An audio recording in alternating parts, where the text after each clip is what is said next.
what we often do is we find dysfunctions, right? That's what we always do. That's what biomechanists do. That's what I did for a long time.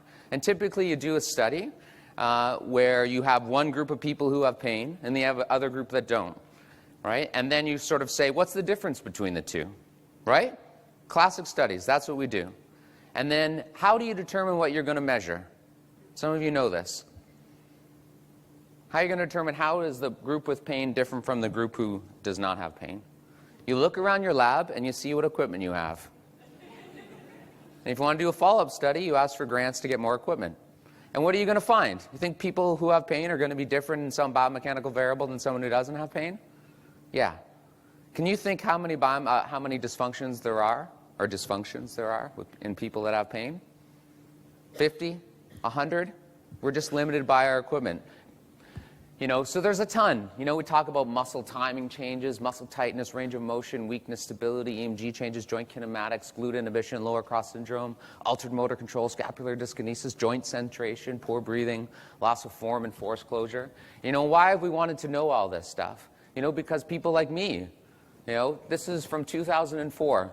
I wrote 2 papers. Use of non-amplitude components of the EMG signal and identifying differences in function between low back injured and controls. You know, there's probably like 20 differences. You know, there's probably 40 now. And then here's another one. This was part 1. It didn't get published in the same journal. Kinematic differences. You know, how people move. People in pain, guess what? They move differently, you know, than people who aren't in pain. That was the conclusion. You know, 30 difference. And this was, what was this? 2004. Or what is it now? Like after that, right? Like 14 years later. So now we have like 100 of these. You know, and why have we wanted to know? You know, because the idea is we thought they were relevant, right? That's what I thought. I mean, I was studying like the science of manipulation and that type of stuff. And we thought we could sort of predict who would respond to backcracking. You know, because we, where is it here? Oh yeah, because of this paper.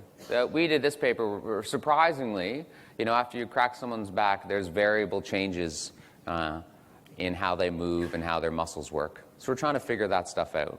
We're well-intentioned, you know, thinking, well, if we can find out how people move differently, how their muscles work differently, maybe that can, you know, target our care to help them the most.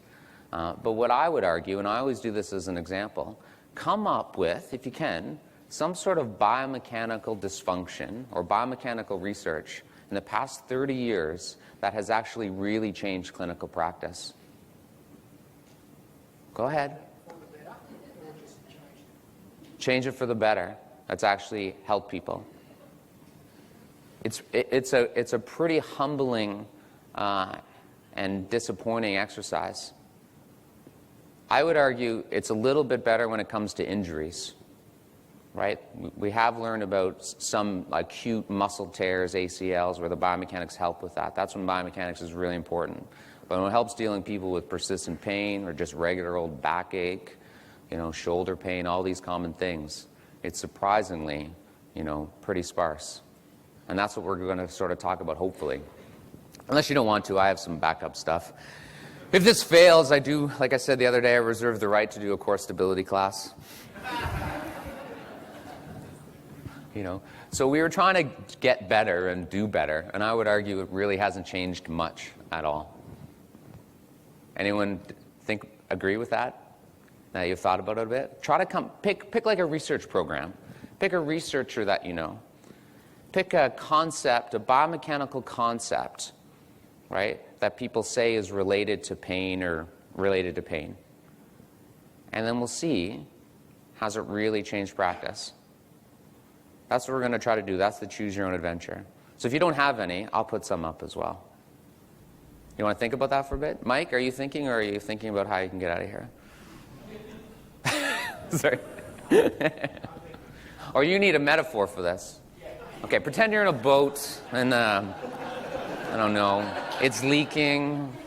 And the leaking is like your abs shutting off. Okay, like a waterfall. Yeah, there's a waterfall of shit, and that's what you're feeling. Okay, all right.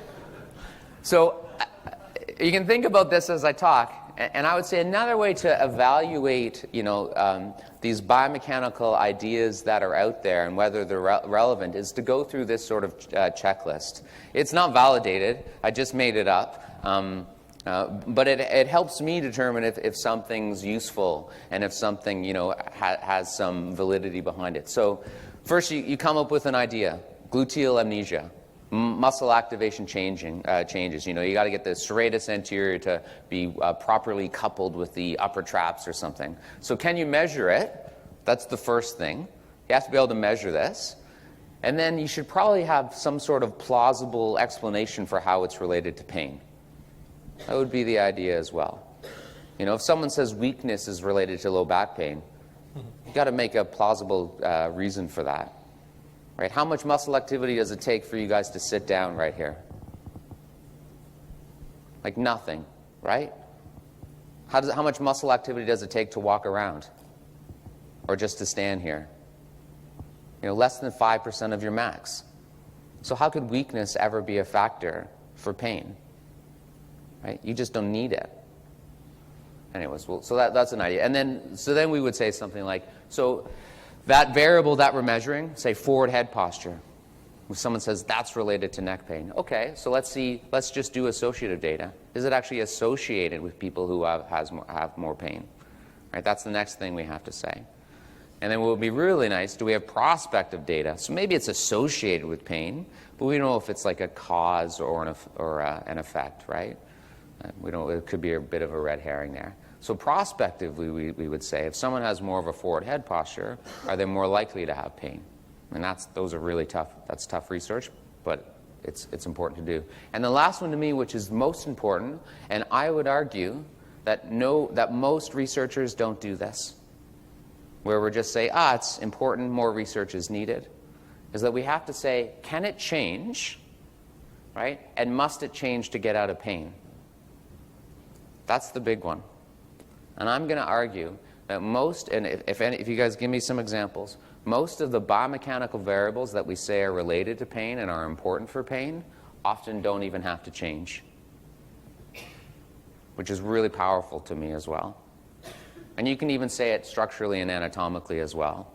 You guys in the course, you know this stuff. It's like knee OA, so osteoarthritis.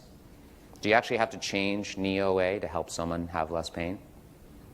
Right? Hip labral tears, do those have to change to have less pain? And you guys know my jokes about hip labral tears. What's the percentage of people with a hip labral tear? Like really high. What's the percentage of like cadavers that have hip labral tears? 96%, right? Now no one says, oh fuck, dying's really hard on the hips. That's funnier than that. I like that one. You assume that you had it when you were alive.